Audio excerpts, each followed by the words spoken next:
এই জন্য মানুষ মারা গেলে মরা করবেন না, লোকটা ইন্তেকাল করেছেন। বলুন কি করেছেন? ইন্তেকাল। আর মরা যদি বলাই লাগে মরহুম বলবেন। মরহুম মানে রহমত প্রাপ্ত হয়েছেন। কি প্রাপ্ত হয়েছেন? রহমত প্রাপ্ত হয়েছেন। মৃত নয়, মানুষ মৃত নয়,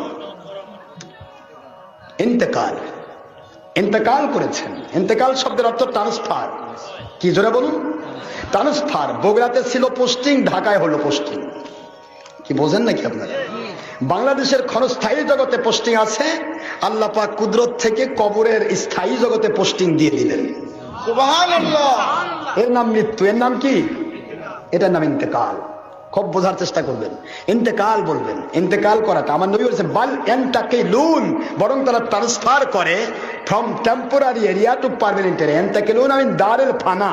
দারিল ফানা মানে যেটা ক্ষণস্থায়ী জগৎ, ইলা দারিল বাকা। ইলা দারিল বাকা, temporary area to permanent area, যেটা স্থায়ী, যার কোনো শেষ নেই। সুবহানাল্লাহ।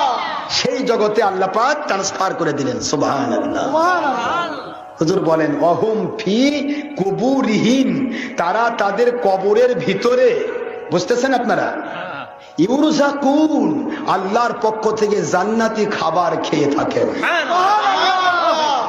মরা মানুষেরা খায় না, দেখেন তো মরা মানুষের দিয়েন তো খায় নাকি?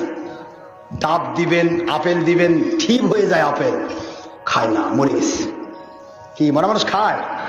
মরা মানুষ খায় না। আমার আল্লাহ বুঝাই দিচ্ছেন তারা জীবিত বলে খায়, আর খায় বলে জীবিত। তারা যে জীবিত, আমি আল্লাহ পাক একবার পুরা সিম্পটম সব প্র্যাকটিক্যাল করে দিলাম। খায়, রেজেক খায়, আল্লাহর পক্ষ থেকে রেজেক প্রাপ্ত হন। আবার আসছে অহুম ফি কুবুরিহিম ইউসাল্লুন, তারা নামাজ আদায় করেন।